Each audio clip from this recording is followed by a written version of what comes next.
Good morning. It's Thursday. Oh my God, it's Thursday. Hey, Nate. Hey, Shanda. Good Good morning, morning. Oz.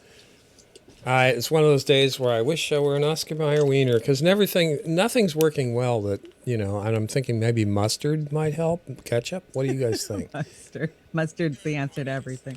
Well, we don't know exactly what your issues are, so we can't really weigh in. Well, I'm reverting back to the liquid hot dogs with fluoride sauce. I think that's. I got canned hot dogs from the food bank the other day. I've never seen such a thing. Oh I'm my cu- I- I'm gonna do a reveal when I open the can, just so everybody can see what's inside. They're not those little Vienna sausages that No, that it's a in. big they're like dinner franks. Oh, I was going to say the Vienna sausage were always intimidating to me. So I guess I was I going. got a story about that from when I was working in the nursing home, but I'll save that for like premium content. Oh my The only God! Go ahead, Nate. the only canned meat I've ever personally messed with is spam, various different kinds of spam, Hey, I like spam. and I'm not insulting it, but so I'm curious what your canned meat is going to be like. Oh I my! know that's why I'm gonna do a big reveal. Did I just hear you say you like spam? I do like spam. What the hell's wrong with you? I think it's a hereditary thing. My family was on Guam for many years during, after World War II and the Vietnam War. So they ate a lot of spam. So I think my family came home with some spam recipes. Is probably I've been eating it my whole life, maybe. I'm Yeah, I still. think. Go ahead, Nate. Oh, I was going to say I think the United States intervention internationally after the war, World War II, made spam popularized canned meats in that Yeah. region quite a bit.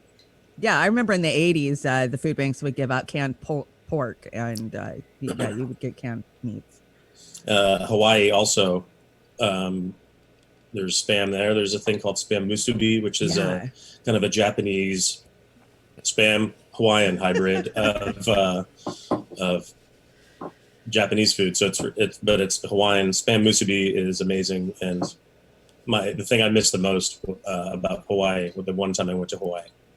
Good morning, divers. They're like, what the hell are you guys talking about? Why Oh are you talking shit! about Yeah, spam? yeah, spam. It's like I don't. I was like, oh, we're I doing a show now. shit. I think if I was starving to death, I wouldn't eat spam. I mean, it scares the hell out of I know me. a lot of people that say that. Yeah. Yeah. Yeah, Well, they're probably mostly white guys, probably. privileged Right. white guys, right? Yeah, that would be Privileged me. white I'm guys. a privileged white guy. Let's let's get some housekeeping done here real quick. Shanda, can you give an update on Chop? Chop. Yeah, we've been asked about Chop by Convo Couch, I guess Pasta and Fee. I know Fee has been dying to get up here to see what's going on in Seattle just from what I've seen watching the show. But tonight on the Accidental Activist, we're going to do a in-depth update on it. But just to let you know right now, the Mayor Jenny Durkin, has issued orders to take back the Chop. So the police precinct that was abandoned by the police, I don't know, 3 weeks ago, they are going to take it back, but they won't tell us when. And so basically, you've got all the people that are occupying Cal Anderson Park, and they're intense. And there's different areas of camping and occupying that's going on there, but the organizers are asking people to please move their tents out of the park and move them back to in front of the police precinct. So this isn't just going to go away quietly, I don't think. I think we're going to have a heck of a showdown when the police do try to take back their precinct. Well, she What? said so. She said they're going to take it back, but she still doesn't know when. Yeah, they're trying to talk with organizers about the best way to do it. And so now they're saying, go ahead and protest during the day, but everybody go home at night. Okay. Yeah, I would until you actually tell us the date and the time. Right. I mean, it sounds like you either don't know now when it's going to be, or you know and you don't want to tell people. Either way, it's doesn't sound like a time to stop protesting yet.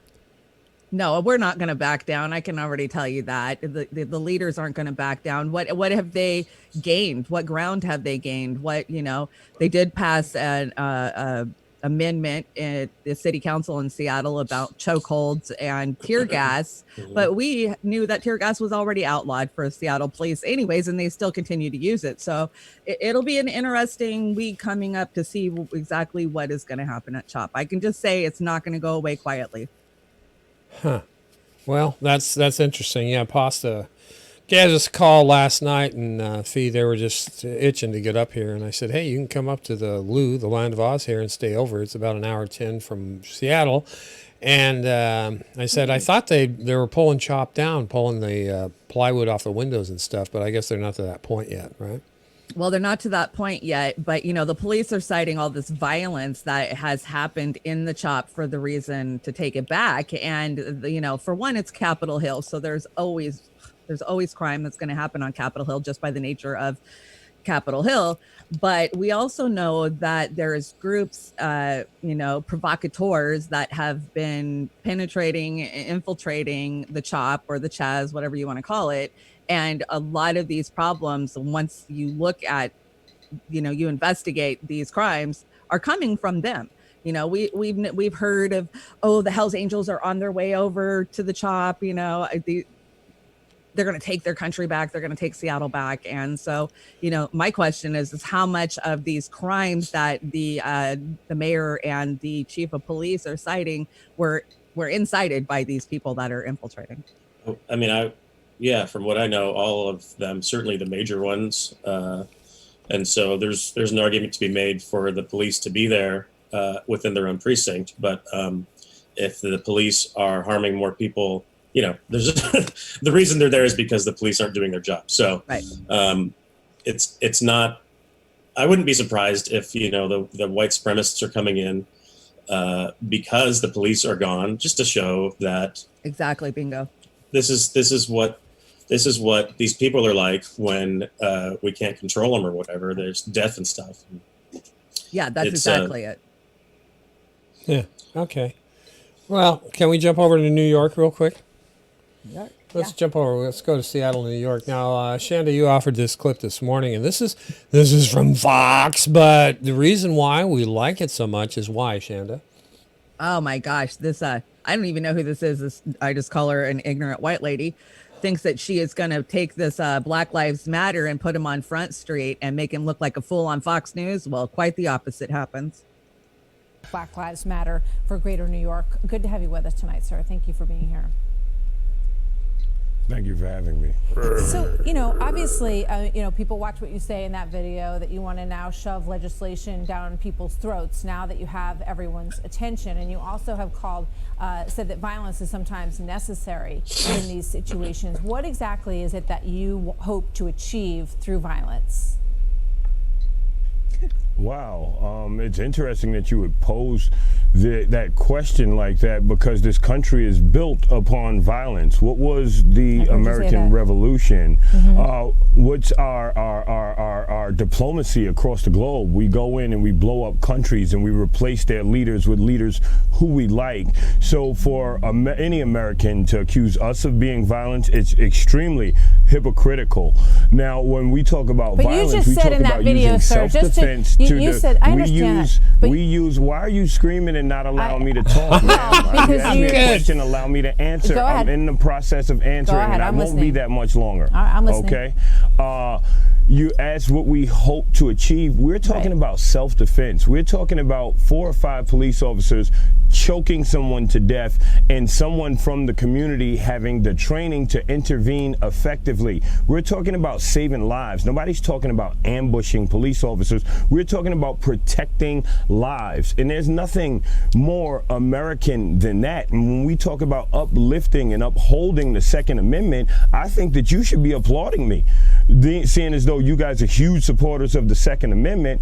But it seems to be the hypocrisy of America that when black people start talking about arming themselves and defending themselves, the talk is violence. But when white people grab assault rifles and go to our nation's, their state's capitals, it's all good. All right. First of all, I've never talked about my stance on the Second Amendment. That's I'm not criticizing you or praising you. You don't support the Second Amendment? You don't support the Second Amendment? That's not my role here to talk about my opinion. I'm asking you a question. Do you support the Second Amendment? The Second Amendment is part of our Constitution. Do you support the Second Amendment, yes or no? A lot of your viewers would like to know if you support the Second Amendment. I love this clip, man. Yeah. They turned the tables on the Fox funkies here. It's Nate, what do you get out of that? Well, a lot. I think about my experience, and then I've studied media and worked in media, and listening to her and him, of course. It's heartening that the movement is to the point now, and even Fox to the point now. I think Fox, their take on the movement is, okay, this is popular enough to where we can at least address this and make ad revenue off this. And that's probably as far as they've gotten with it, really. Right. And so they invite somebody on who's, I mean, obviously he knows he knows what he's talking about. So they invite him on, and you know, it's a lot more complicated, and he knows it's a lot more complicated than what Fox thinks it is. So for Fox, it's like, this is an opportunity to make money at the very least, and maybe move somewhere on the agenda. Like you said, we don't know who I don't know who she is either. But if that was like Hannity or somebody more flagship at Fox, they would have thought it out. They would have thought it out a lot more. Totally. So, yeah, you know, I think that the fact that he calls out the hypocrisy of, you know, if the Black Lives Matter, they come together peacefully, then they're the violent ones. You know, you don't see Black Lives Matters out there packing, you know, AR-15s. Yet just a mere 3 or 4 weeks ago at these capitals around the country, we saw tons of Proud Boys showing up with their God-given right to bear arms. You know, why is one considered violent and one is not? It's complete hypocrisy. I'm glad they got called out. You know, I love it when Fox gets put in their place. This was a great clip. Yeah, I do too, because again, maybe we all agree that the mainstream media, no matter where it's coming from, is all driven by the concept of ad revenue. So give them bread and circuses, make it a sporting event, make it just whatever, infotainment. And this is what we get, but it is quite nice to see something turn around on Fox, and I've seen that happen on MSNBS and some of the other ones, but this gal at least had the presence of mind, or the little person in her ear saying, "Let him talk, you know, it's over.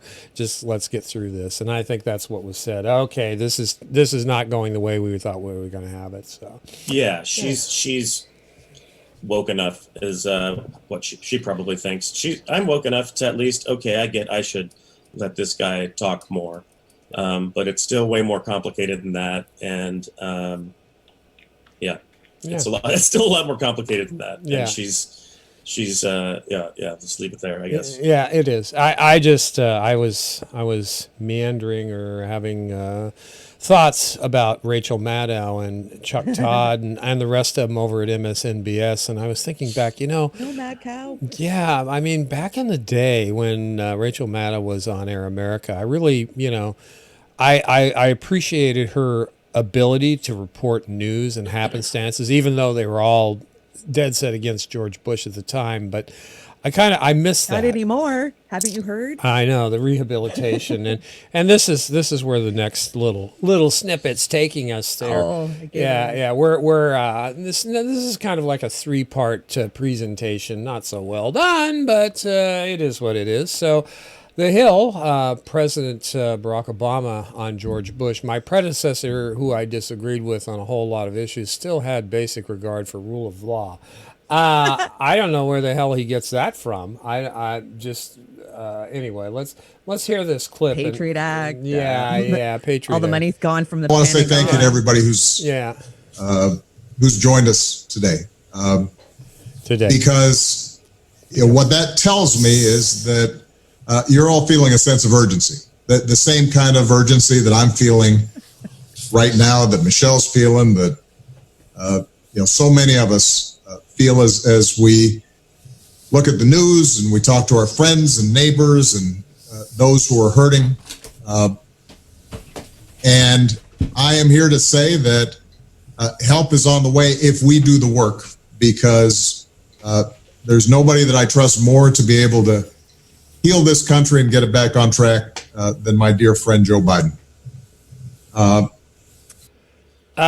Wait a second.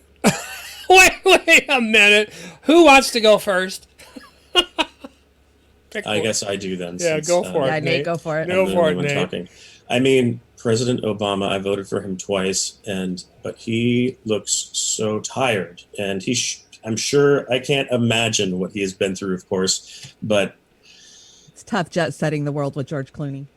Well, maybe. What about Branson? I mean, I think what I'm hearing from him and people who still like former Vice President Joe Biden, and you know, I of course like him more than Trump, but I mean, I think we're still, and this just reminds me of my old workplace. I mean, there's still people there who have been just talking the talk, and they're not even close to walking the walk yet. And I'm not gonna doubt or question President Obama's organizing, certainly before he was in politics, or certainly before he's president, or even after he's president. But the point is that there are a lot of people who have more power than they are doing what they should be doing with it. Right. I think that America collectively has a battered woman syndrome where we only reflect nostalgically on the good times. And because we're in such dire straits right now, we're like, oh, remember when Bush did this and Bush, no, Bush is a hardened criminal who is a war criminal who needs to be, held accountable for the can we say millions probably of lives that were killed under his regime. I mean, look at what we did in Iraq. Look at what we did in Afghanistan. I mean, come on, you guys get over it. How is that different though than Clinton or Obama? It's not. That's why I Trump, hold them but all Trump is the another same. level. So Trump is another level beyond that, right? They're all they're all the same to me. But Trump has that, but then a lot of other stuff also. Finland. He only broke my nose. He didn't crack my skull. Yeah. Trump will kill you sooner. They will maybe. Dead's dead. They will make you brain dead maybe, and he will kill you physically. How about that? 50,000 watts or 55,000 watts. Those are your choices. I'm still trying to. So you're saying Trump is as bad as Bush, though? Yes. Okay. And Obama and Clinton. To me, they're all the same. They're the global elites. Guess what? We're the 99. It's all one big club, and we're not a part of it. But we keep reflecting nostalgically at, the old times. We weren't under good times under Bush. The Patriot Act, I mean, what the Patriot Act has done to our country and to our own civil liberties, that alone, I just find them all the same. Yeah, I cannot argue. On this? Yeah. Well, I will just clarify that. I think I remember you saying in a previous show that you have been through. You said you weren't saying battered woman's wife syndrome glibly, right? You know what you're talking about, is my understanding, right? Oh, yeah. I lived domestic violence for 36 years of my life. So I understand that feeling of, well, he loves me anyway, so I'm just going to go back to him, even though he put me in the hospital for a week and split my head open, But what about the time we went to the beach and he was good to me? So that's what we do collectively as a country. And I these reflecting on Bush, like, well, he wasn't that bad. At least he supported the rule of law. Come on. No, he didn't. He bent the law to what happened the day before 9/11? How much money went missing out of the Pentagon that Rumsfeld stood in front of this country and said, oh, we lost trillions of dollars. We don't know. That's a high crime. Yeah, I haven't been through what you've been through personally, so I can step back, and I feel like this is the parallels. I feel like I can step back and say, I can easily make an argument for Donald Trump as a much worse president and more of a criminal than Bush and Obama and Clinton. Why? Because and Nixon and the rest of them. No, I'm just saying. My point is that I can make that argument, and I think a lot of people. A lot of people can make that argument, but I will argue I'm not going back to. No, that you don't have dead to. is dead. My point is that there are things we can't understand about each other. So I can't. I get your point. I can't make that argument. I'm trying to be on your side, so I'm not. No, I get your point. I can't argue against you when it comes to that. So I think there are great arguments to be made all around that we should undo the system. I think I do agree with you ultimately. Well, no, I know, and I know we ultimately do agree. I just think that Trump says the quiet parts out loud, and that's why we think he's a worse criminal than Bush, where Bush hid his, and hid what he was criminally doing. Yeah, well, that reminds me of my old workplace as well, because if you claim to know if you claim to know better and you still do the crime, then you're also a hypocrite, which is not as bad as doing the original crime, but it makes it much worse for everybody else who still believes that, who still trusts the criminal. But some people would argue that, Bush started all of these wars. What has Trump started? Trump is a follower, that's for sure. Yeah, Trump's a showman. I think that, something came to mind here that I'll show in a second, but I still want to. I'm still looking for this particular article or this video where he's praising Bush, my predecessor, who I disagreed with on a whole lot of issues, still had the basic regard for the rule of law. I mean, is that something in the Humanist Report video? Does Mike cover that or? I can't remember. I can't say. Let me see if I can just skip through this real quick. Let's see if we can find him saying this. Who were suffering either from natural catastrophes or because of underdevelopment, a sense that our alliances were important and that we should stand up for democracy and human rights. and so as challenging as those times were, and as much of a slog as it was to yank the economy out of the economic crisis that it was in, and in some ways things were tougher in terms of the financial system than they are today. But there was still a sense of a shared American idea that we could build on. And what there was the illusion we have seen over the last couple of years is a White House enabled by Republicans in Congress and a media structure that supports them. What? That has not just differed in terms of policy, but has gone at the very foundations of who we are and who we should be. My head's starting to hurt. What? I think Biden's is too. He's trying to stay awake. Yeah, I think he's doing the nod there. I mean, what do you... Barack, I can't wait to not be on a ticket with you anymore, Barack. Just... You're even sleepier than me. What do you take away from that? And I'm going to show you the actual video that was offered to go with this thing. What do you think? What do you think there, Nate? Is Barack just double talking word salad again? Patriotism, my country, my country. What? Well, sure, and that's what he has to do. He also has that attorney background, so he knows how to talk, and yeah, of course that's what he's doing. But I like the still you got him on there too. Very. You don't get to see him looking like that very much, but and Joe actually. Let's take a still of that. Anyway, what I was just nodding because he was talking about the media, and I've got media is a passion and a focus of mine, and it very much supports. And I'm preaching to the choir here, but it's the commercial media, especially that is most focused on making the dollars, of course, and so that means being taking shortcuts, but also being lazy is cheaper than not being lazy. But anyway, that's what I was noticing first about what he was saying. Shanda, I had a hard time not throwing up in my mouth. What about you? Well, I think I've made it pretty clear how I feel about this morning. Obama, he says that, we had this sense of, normality, whatever. No, we had an illusion.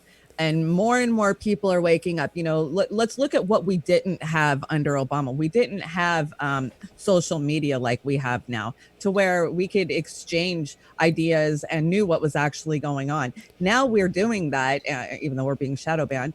And I think there's a lot more people that understand that they're all just the same card. It doesn't matter if they got a D or an R. They're all playing the same game. And I can't even, anytime Obama speaks now, I just tune him out. Yeah, I know. And you're right. The birth of the social media movement started, I believe, it started taking off when Bernie was running for office, because that's when everything lit up.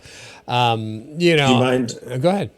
So I've got a cap let me end this segment with something. Come back to me when you want to end this. How about that? Okay, well, since Nate's thrown down, let's show you let's show you the cut. No, I mean at the end of this clip. Yes. Yeah, Let me. I do want to look at this. Let's look at this Okay. for a second. This is that real? That looks like Photoshopped. first of No, all. it's absolutely real. It's Okay, It might so- be fake. yeah, it's So it's I think let's do casting. Yeah. I think clearly. Yeah. I think his name's Giancarlo Esposito. Is that his name? Yeah, I think his name's Giancarlo Esposito. Anyway, actor. He was in Breaking Bad and a lot of Spike Lee stuff and The Wire. I think it was Better Call Saul.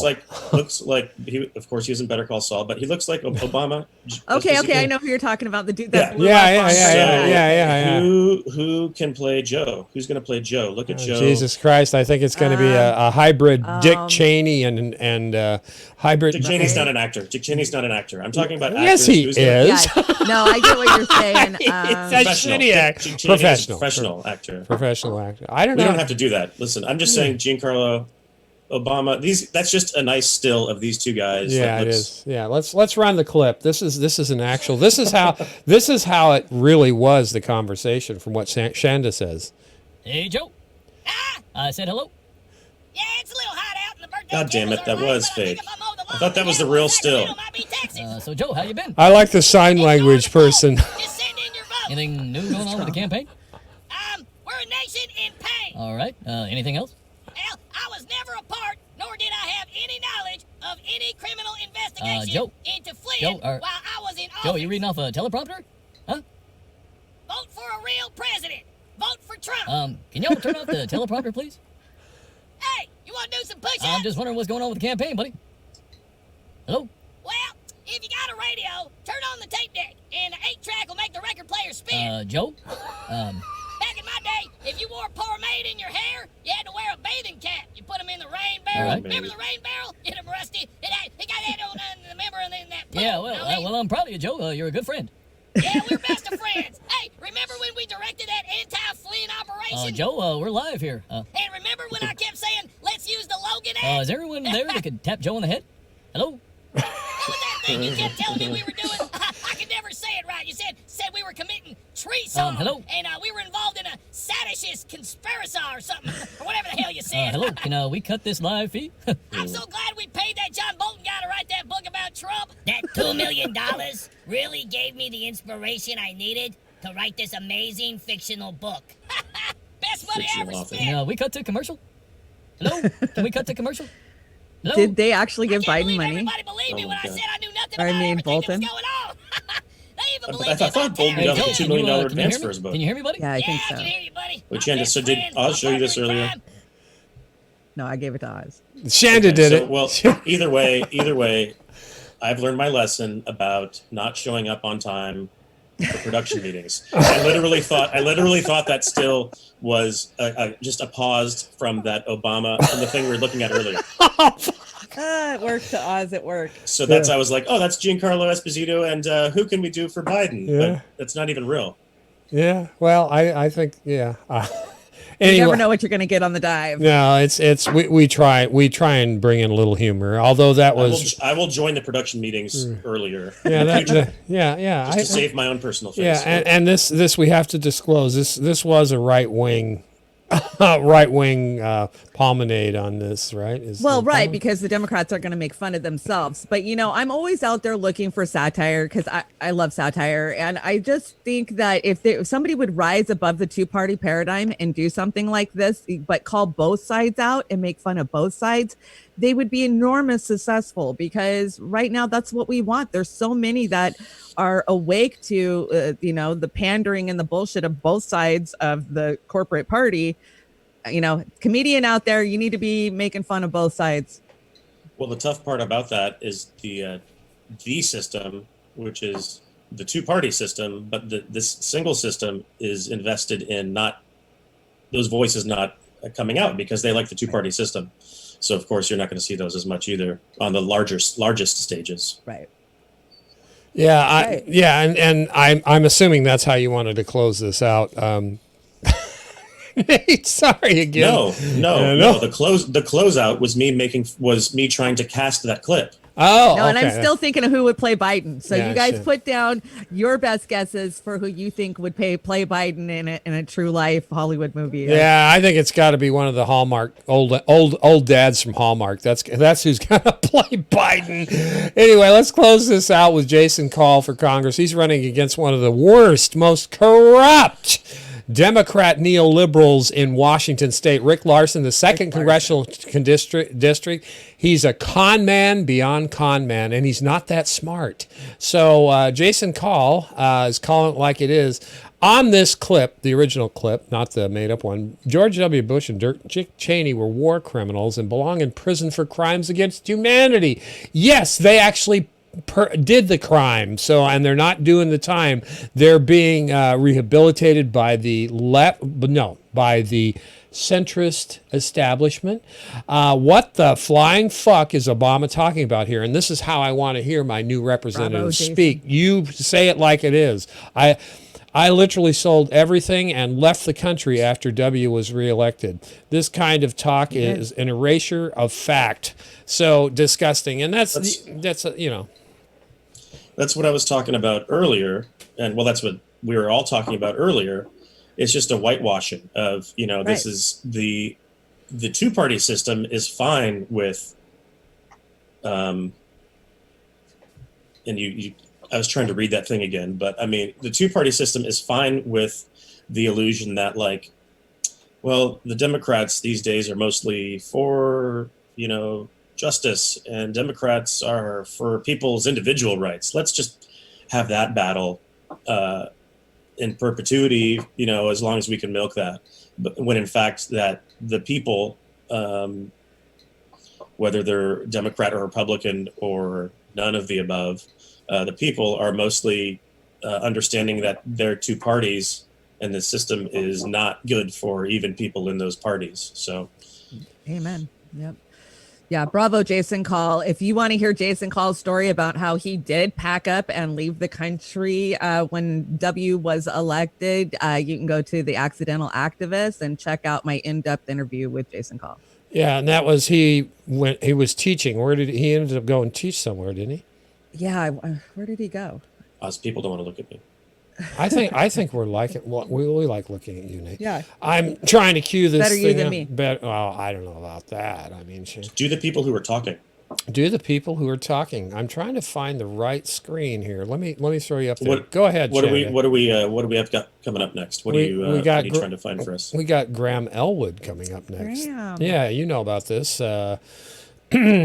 What Congress does during a pandemic and what they're doing in front of us and without our help. So let's just start this clip so I can get everybody reframed. Like I said, I'm having some technical difficulties today, and this is all good. Here we go. And what does the American politician in both parties do, in Congress and the Senate do?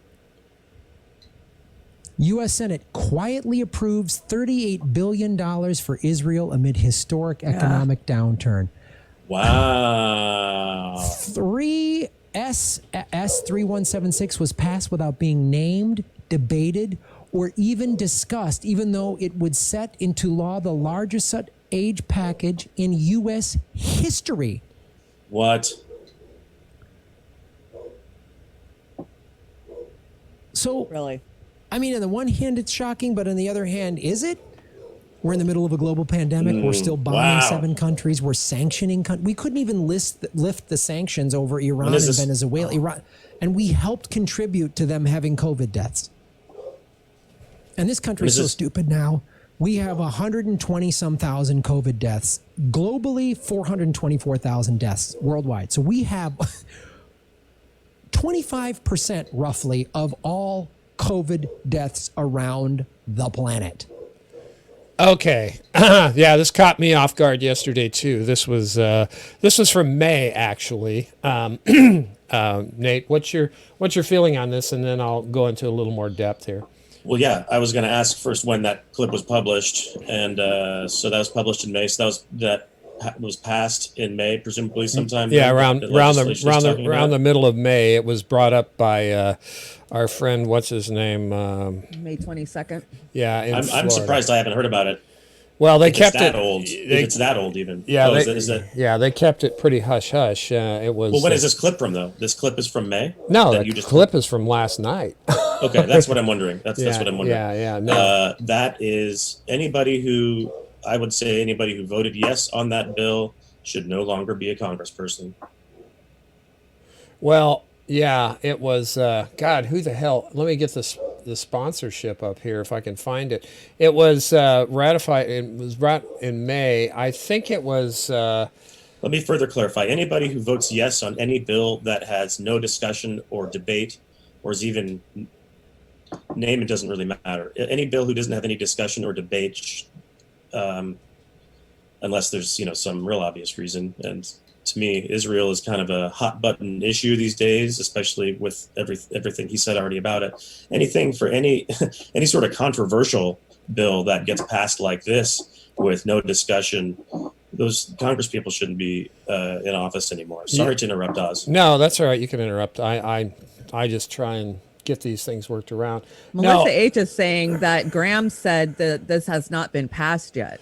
No, I think that could be true. I think that's what I'm looking at is it was sponsored. It was introduced by Marco Rubio on the 9th of January, and the co-sponsors. And let me get these up here so you guys can see them. It's always a nonpartisan issue when it comes to Israel. They all bend a knee to Israel, don't matter what side. Yeah, and I did find out some interesting information about this. But, we've been basically Israel's lapdog in Saudi Arabia and all the rest of them for a long time. Saudi Arabia too, yes. But if you look up here, who were the co-sponsors of this bill, and there's like a buttload of them. Coons, Democrat, Susan Collins, Republican, Kane, Democrat. Well, we know Jones, Doug Jones. We don't know what the hell he is. Tammy Duckworth, Democrat. Yeah. I'm just going to read the Democrats. Senator Blumenthal, Richard Blumenthal. Sorry, who is this again? These are everybody who voted yes. No, it hasn't passed. What is this? This is the amendments. Co-sponsors. Okay. Co-sponsors, yeah, and they're on the the point is it hasn't passed, but you've got this many co-sponsors, and the majority of them are Democrats. Okay. Amy Klobuchar, of course. It's mostly Democrats. The yays and the nays by position. Where the Republicans were the minority with a nay vote, and the Democrats were the majority with the yay vote. So everything I was saying before, I was just assuming that it had already passed. So democracy is not something where something like that passes without a discussion. So no, if it hasn't even passed yet, then disregard. Honestly, I didn't. I listened to the whole clip, and maybe I missed that because Graham inferred in the beginning of the clip that it did pass, but they were trying to pass. I don't know how he parsed it, but it's Senate gives. This is the title. Senate gives Israel $38 billion while Americans can't work, and that was during the the Senate. Yeah, so it's got to go to the House. Right. So both of them. So again, what I guess overall is this is nothing new. And just doing the math, I think I came up with, divided by every single person in this country, $38 billion is $116,000 per person in the United States. I think that's the math, which is crazy. So I will say again, this is just one more way. And I think it's mainly for military aid or military support is how they need military support. Yeah. Well, there's a lot of pressure coming in that region. But wait, Oz, are you saying how much is that per person? Divide 38 million or 38 billion by. What'd you get? What's the answer? 116,000 per. I'm thinking, unless it's $116. I don't do the math here. Somebody real quick. They should. No, that's good enough. But that could buy either. Those could probably buy the best bootstraps for everybody in the country. Well, yeah, that's my point. And they could pull themselves up with that kind of money. They don't have to pull themselves up in Israel because we pay for their schooling, we pay for their health care, we pay for damn near everything that goes on in Israel. Well, yeah, we pay for their including the oppression of Palestinians. Exactly, and the death of Palestinians. Yeah, and I know this is a hot topic. I think there are a lot of people in this country who are under the impression that Israel is similar to this country, where like Palestinians have the same legal rights that if they do. It's an open air prison. Yeah. Yeah. I again, you know, all your points are there. We're funding their infrastructure and everything else. And this is, to me, this is nothing. $38 billion. This is nothing compared to what we pay and give out. And during a time of the pandemic, when everybody's losing their job, unemployment's going crazy, and I still say, and I think, Shanda, you still agree, the shit is going to hit the fan after second quarter into July, going into August with the housing market. But what I guess I'll close with this. They're talking about privatizing Social Security. And where are they going to get the money to keep going? And they're tossing billions and trillions of dollars out of this country with snow shovels to these other countries to shore up the military-industrial complex around the world. And they're talking about, how do we keep funding Social Security? These pigs, these rat bastards in Congress, these fucking incumbents, especially the ones behind this bill is what I want to feature. The Democrats, the neoliberals, are the ones like Kilmer, like Derek Kilmer, who's signing on to Mitch McConnell bills to give Social Security to the goddamn stock market. And they're saying, oh, we need to figure out a way to keep Social Security viable, so let's give it to the market and do this. Derek Kilmer, that son of a bitch in Washington State, that neoliberal, has got me to the point again. On this ballot coming up, vote all of these fucking incumbents out. Vote them out, period. All of them. Matt Mardigan is a representative in Washington State. Matt Mardigan, yes, that would be me. Kilmer? No, who's Kilmer? Val Kilmer was Matt Mardigan. Yeah, Matt Mardigan in Willow, yes. Matt Mardigan, Kilmer is a Washington, you said Washington State. Yeah, he's Derek Kilmer. Yes. Yeah. Rebecca Parsons is running against him, and that's God, please, for the love of God, you've got to vote for Rebecca Parsons. And I'm going to play this again, an encore play, just to shore up my position. This is Rebecca Parsons? This is Rebecca Parsons. As a matter of fact, Fee and Pasta last night even said, when I was talking to him on the phone, we love Rebecca Parsons. Everybody should love Rebecca Parsons because she gets it. And she is the candidate of the... She's the real deal, guys. She's the real deal. You know, she needs to take out Derek Kilmer, get her through the primary. Goddamn, I want to go over there and work for her. And we need sound, don't we? Where's the sound, Rebecca? Here we go. What my opponent, Democrat Derek Kilmer, did when he added his name to a letter calling for Mitt Romney's plan to cut Social Security. The Intercept wrote an article about this signature. Concerned constituents wrote to Derek Kilmer about it, and his response to those constituents was to say, oh, I wasn't thinking about Social Security when I signed that letter. Don't worry, it's fine. Okay, then why'd you sign the letter? Did you not read it?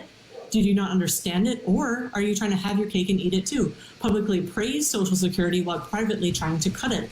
Because the seniors in my district, like the grandmother I met in Tacoma, who's living on $750 a month with $650 in rent, she can't have her cake and eat it too.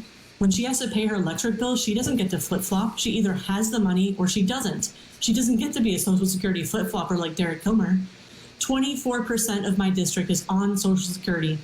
Yet Derek Kilmer was the only Democrat in Washington State who signed on to this letter. Pramila Jayapal didn't, Adam Smith didn't, Denny Heck didn't.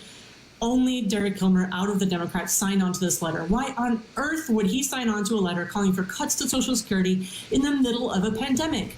Seniors are at home, isolated. They've been there alone for months, worrying about getting coronavirus, living on the bare minimum of Social Security, and Derek Kilmer wants to take that away from them, take away their Social Security, and then try to half walk it back while refusing to retract his signature on the letter? No, that is completely unacceptable. Democrats, like me, stand for Social Security. I will never cut Social Security. I will fight to expand it. The 24% of my district who's on Social Security deserves that. My promise to you is that I will never be a politician who says one thing and does another. I will always be honest with you, and I will always protect and expand Social Security. I'm very interested in the Rebecca Parsons project. Yes, she's amazing. I've been working with Rebecca for over a year now. I'm chair of the Olympic Peninsula Progressives. We're a multi-tiered group from all over our area, and we hit the ground for Rebecca last summer. I mean, Derek Kilmer, he does this. He supported TPP. He kept saying, "Oh, I got to read it. I got to read it." We knew he wasn't reading that damn shit. He's just taking his donor owners' money and bowing like he always does. Derek votes with Republicans more times than he votes with Democrats. If we wanted a Republican, we would have voted a Republican years ago. Yeah, I've got to tell you guys, the Derek Kilmers of the world, the neo-libs in Congress, who was negotiating with Newt Gingrich back in the 90s to put Social Security on the table? Bill Clinton. Who was the architect of the grand bargain? Joe Biden and Barack Obama. Yep. Putting Social Security. I never would have thought in my life a Democrat would be insane enough to put Social Security on the table. Whereas the Republicans, they're not going to touch that. That's a killer. They know it for them. But these damn... Let the Dems do it. These damn incumbent Wall Street entrenched Democrats are gambling, want to gamble with our social safety net that's kept seniors and out of poverty, the disabled, off the streets, everything else. This should disqualify that son of a bitch, Derek Kilmer, straight out. That guy is a coward. Derek Kilmer, you're a coward. But the little old ladies on Social Security in my district, in my town right now, Derek, fucking vote for him because they don't know what he's doing. Yep. I challenge Derek Kilmer to take on anybody in a debate. I'll take him on all day long. I will destroy this guy. And you Democrats, you so-called supporting, you blue-blooded Democrats, support Democrats, shame on you. Shame on you. You need to rot for this kind of support with Derek Kilmer, Rick Larson, and even Susan Dalbini, the bazillionaire from Microsoft. Terrible. And when that shout out Rebecca made to Denny Heck is one of the same cabals. So's Adam Smith, in bed with the military industrial complex. Vote all the incumbents in Washington State out. Let's get some progressives. Let's get some real populists in there. I don't give a shit what their title is. We know it's not going to be a Republican, but let's get them in there. Let's get them in there now. I'm going to turn green and grow 2 feet. So that'd be great. I'm all fired up today. Yeah, I'm pissed. I'm so sick of this shit. That should have disqualified Derek Kilmer. That signing that letter, he shouldn't even be running. They should just call for him to fall out of the race. They don't fucking know. I go to my Democratic headquarters. Derek Kilmer is standing in the front of the room. There's 80 little gray hairs sitting there. And when I call him out, he turns beet red and they go, "Oh, you don't have to answer her. She's just being hostile." No, I'm not being hostile. I'm asking why he's voting with Republicans, why he's attacking Social Security. They just fall in line. It's the rank and file. Don't ask. We don't want to know. Heads in the sand. Just vote for the goddamn D. That's it. And that's what they've had going for them for years. But that paradigm is changing. It is changing. Do you see it changing? Nate? Do you see that paradigm? Well, what I see is that a little bit. We just need to get this message. These conversations are happening in cities and markets all over the country and all over the world. Saying markets is how the media folks talk about it. And so if we can have these conversations in individual markets, we are talking across Washington State. But if we can have this conversation in every state and at the national level, then we can get. I mean, it's democracy. If everybody voted, it would be fixed this November. Yeah, well, we're not even talking. We haven't even brought up the fact that they fixed their convention yesterday to not include any of the actual constituents and base. Yeah, really? Yeah. What? Oh, yeah. Can you go into further depth on that? I just that just cracked my head. We'll go into depth on the accidental activists tonight. I got a couple of things I'm going to work on. I'm working on CHOP. I'm working on a COVID update because we're about to see a second wave that is nothing like what the first wave was, and we're going to talk about this tonight. So this convention you're going to talk about tonight, this thing coming up, this is just a coronation. This is an actual coronation of Toothless, right? He's and we're not allowed to be involved. So we barely got good delegates through because of the Zoom bullshit and the way that they they did their state, delegate selection and conventions, but now they're going to translate that to the national stage. So it's just going to be like. What do you mean we're not allowed to be involved? What do you mean? You're not. Oh, it's just we're not. They just cut us off we? electronically. Who's But we? any progressive that wants to get involved, that any strong progressive that got Bernie involved, delegates, tried to run, delegates. Bernie delegates, PCOs, it doesn't matter. Now that they're using the Zoom technology, that you can't ask questions, there's no respawn time, there's no interaction. They just cut you off at the knees. It's just a show. You're watching a broadcast of what they are doing. So the Dems got Biden's delegates. Now they don't need any more input from the people. They don't want our input. It's get the hell out of the way. So they're not actually a Democratic Party. No, they're not Democratic. Actually, I think there should be multiple lawsuits against them just to have them it did us any good in 2016. And it doesn't do us any good. Or we could just all vote how we want to now and forget the party. Well, that's what we're going to do, and that's just why I say blank the damn ballot. Those who've blanked the ballot at the presidential level, I don't blame them, because you're going to get what you're going to get, whatever the corporate overlords want you to, and the Dems are just walking you through this. And by the way, I heard this morning it's a done deal for Biden. He's going to be the next president. I'm going to call that bullshit. I'm going to stick to my guns. President, you said? No, no, that's what we heard. We heard. And who were you talking about? Greg Palast. Give us a little. Greg Palast. Yes, Shanda, tell us a little bit about that statement from Greg Palast. Greg Palast just did an excellent ACT TV interview where he goes in depth about how he thinks Trump's already got it in the bag for 2020 and why. And let me tell you, I was on the ground with Greg in 2016, and he was the only one saying Trump was going to win. And this was at Hillary's coronation. None of us thought that he even had a clue.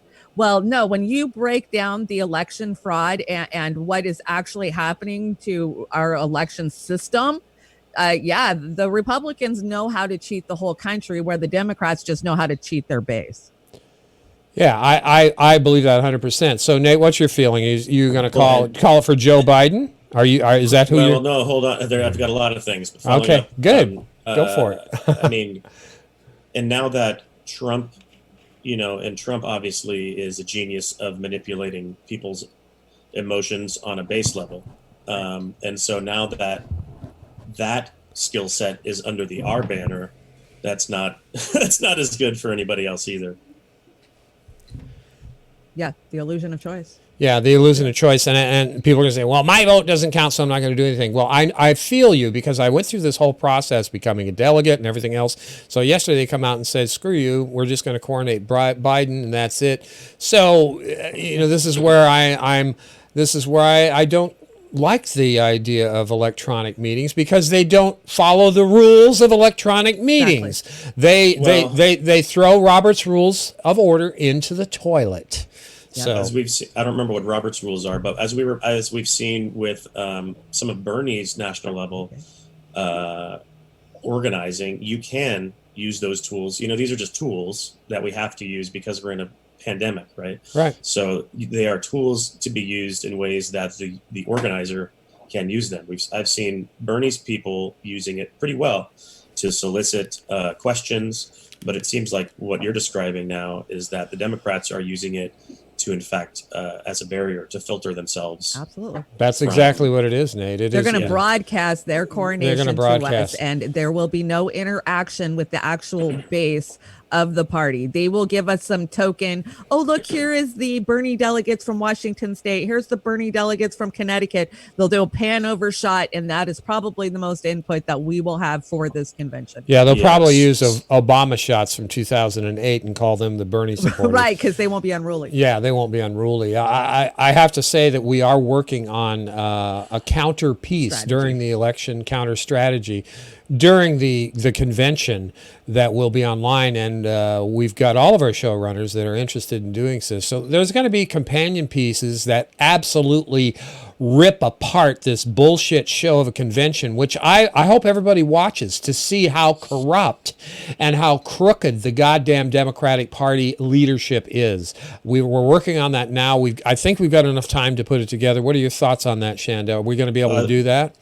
Yeah, we're absolutely going to do that. When we learned yesterday that it had downsized the original convention hall that they had booked to a smaller convention hall, that tells us that only the super delegates and the pleos of the party, which are the party leaders and elected officials, will be the ones that will be allowed to be at Joe's coronation. Right.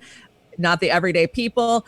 So we're going to run our own parallel convention, and we're just going to show you exactly. We're going to break it down what they're doing. Aren't they expecting fewer people, though, because of the pandemic? Doesn't it make sense to have a smaller physical space? Yeah, well, it's usually the people that go to the main convention, the national convention, are the elite of the party. Right. They were the Hillary ones, and Shanda was there to absolutely witness it. How they you were basically caged in free speech zones that weren't free, right, Shanda? Yeah, we were caged in free speech zones. I mean, I spent the night of Hillary's coronation in the bar of the Hillary delegates hotel. So I spoke face to face with many of her delegates. We got a firsthand account of how we were just pushed out. And this was in 2016 when they were allowing us to actually attend. We're not even going to be allowed to attend this time. I'm hoping that the protesters hit the streets.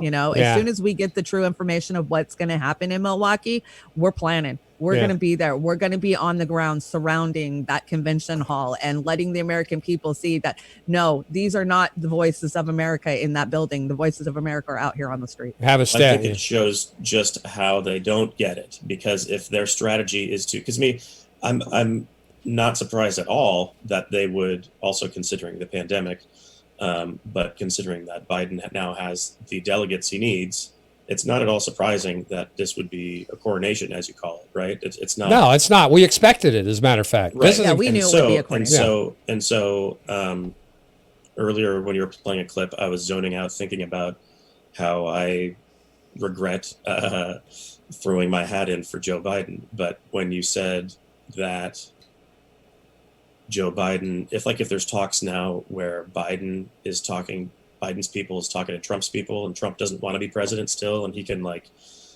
not be president and save face, and hey, Biden's definitely at this point, it's rigged for Biden.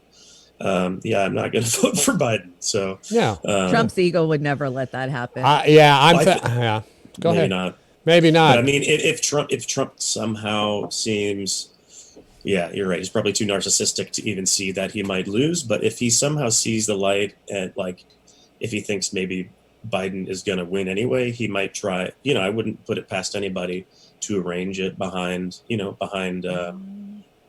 closed doors. Well, to actually arrange, because I thought you were saying that they arranged for Biden to become president. They have. No, it's they are for the Dem. Yeah, they are. The polls, the mainstream media is arranging for Biden to become president. They're touting the polls. As a matter of fact, I think. Well, they did for Hillary too, and look at how far that got. I know. This is like Hillary on steroids, as far as I heard 14 points ahead in some polls, and how Trump's neck and neck in the rural districts, that Trump should win straight out. So basically they're saying, okay, it's all over. Trump's out, Biden's in. And this is the propaganda media network that we have these days, this MSNBS and the Jake Tappers and the Chuck Todds and all those fools. What people forget is the Republicans have been rigging elections for decades. Don't count that out. No, well, the Democrats have too. I mean, it's a two-party system. Yeah, they screw their own base, though. They don't go after the whole general election. That's a problem. If Hillary had rigged the general election, she would be president right now. Well, I think somebody just pushed the wrong lever. They pushed it up when they should have pushed it down on the last one. I mean, what the hell, They forgot about the Putin lever. Yeah, the Putin lever.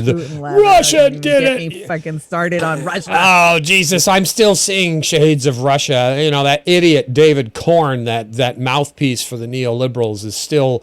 the Russia bullshit, and even when I see Rachel Maddow pop her mouth off on her Twitter, I say, "Oh, but Russia's doing it, Rachel. What are you saying that for?" So it's like, bore the shit out of me and color me pink. I don't know what the hell's going on. Wait, do you not believe Russia's influence had any factor in the last presidential election? Not one. Zero, and I will argue that with anybody as well. Me too. Are you serious? Absolutely. Are you serious, Nate? Oh, Nate, we're gonna bookend you right here. I'm glad we put him in the middle. Beat him up.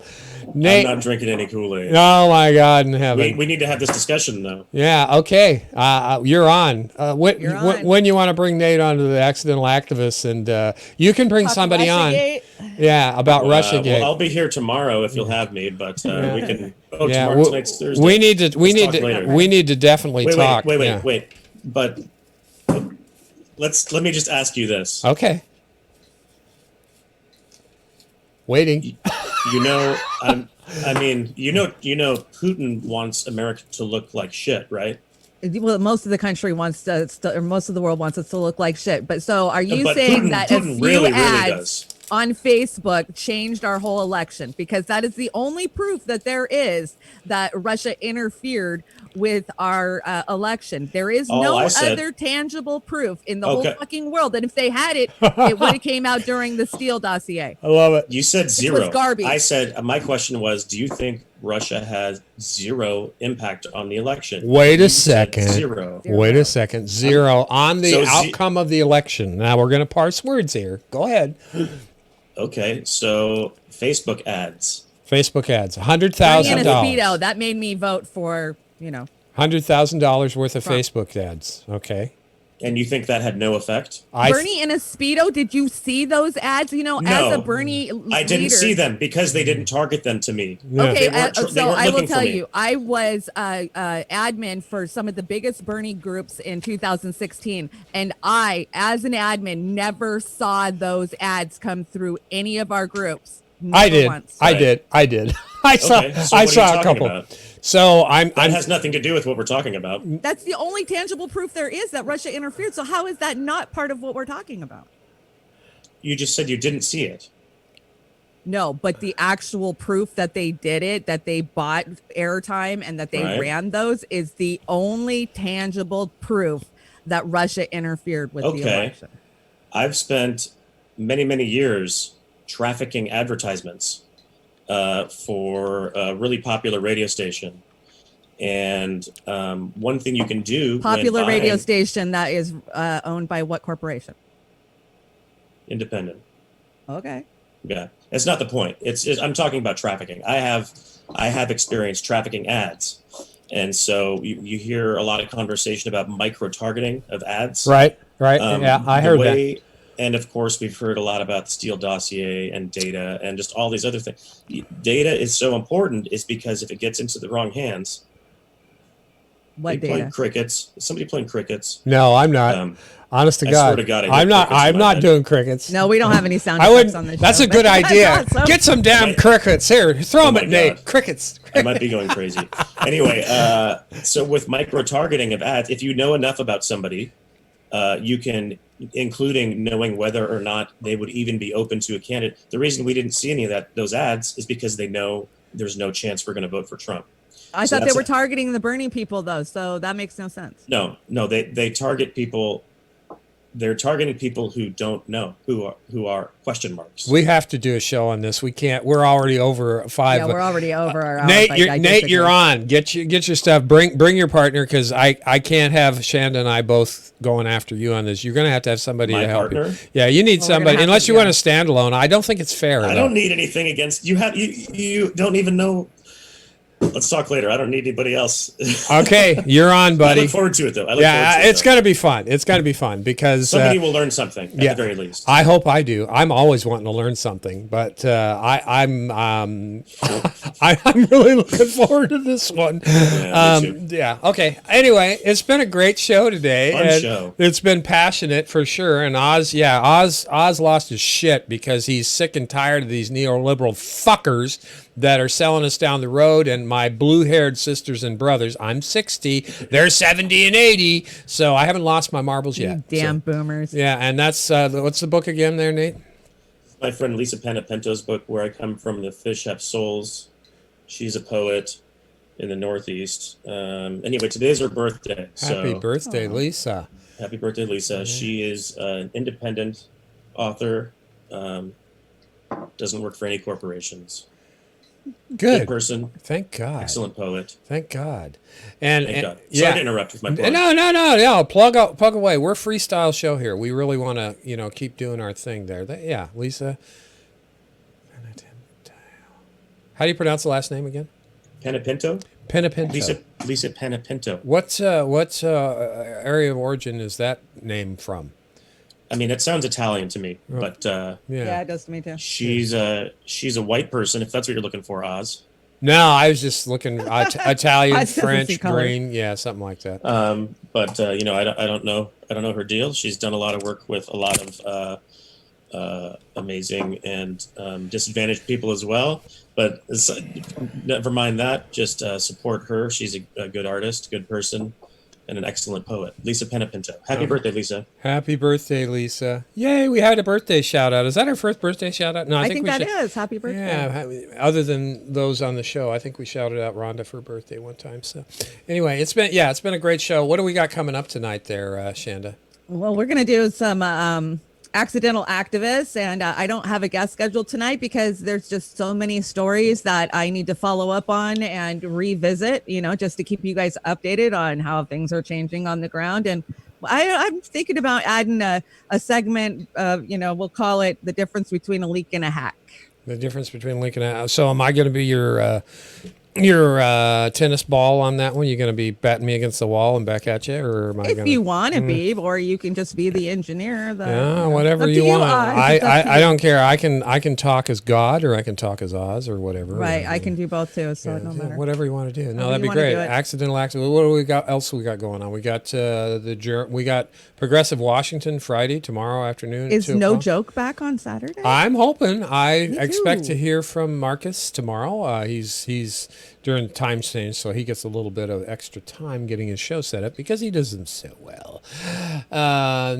So Progressive Washington tomorrow afternoon. The dive tomorrow. I haven't written anything for tomorrow's morning's dive because the news is so contentious, but I feel like something's ready to drop. The big shoe's ready to drop, and maybe we'll have something from Larry Taylor on Sunday, PDPR.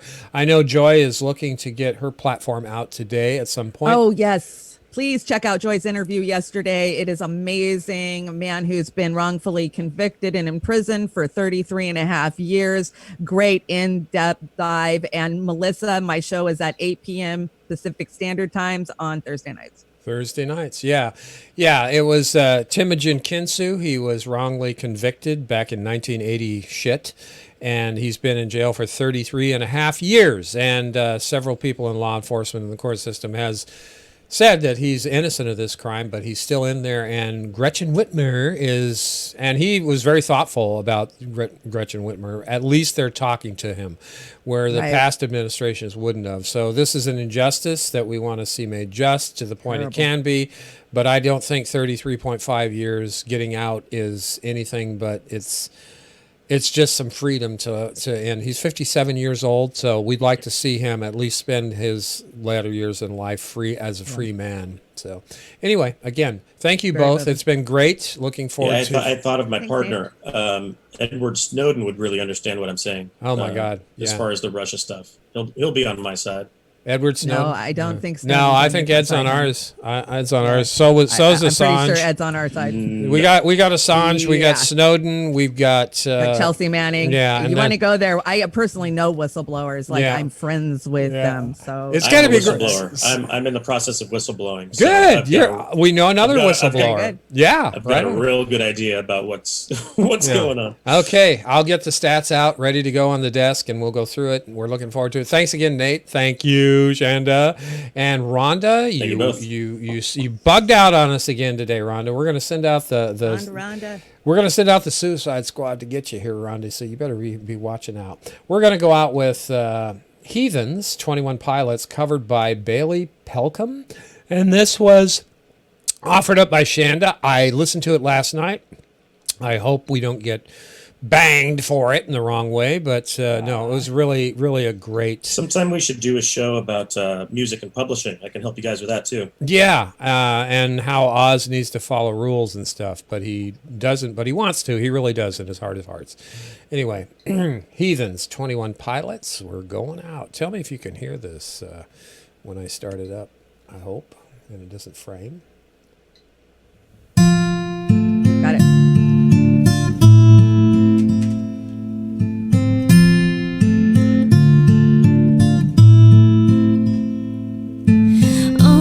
Friends are heathens. heathens, take it slow. Wait for them to ask you who you know. Please don't make any sudden moves. You don't know the half of the abused. Welcome to the room of people who have rooms of people that they loved one day, locked away. Just because we check the guns at the door doesn't mean our brains will change from hand grenades. You'll never know the psychopath sitting next to you. You'll never know the murderer sitting next to you. You think how did I get here sitting next to you? And after all I've said, please don't forget, all my friends are heathens, take it slow. Wait for them to ask you who you know. Please don't make any sudden moves. You don't know the half of the abuse. We don't deal with outsiders very well.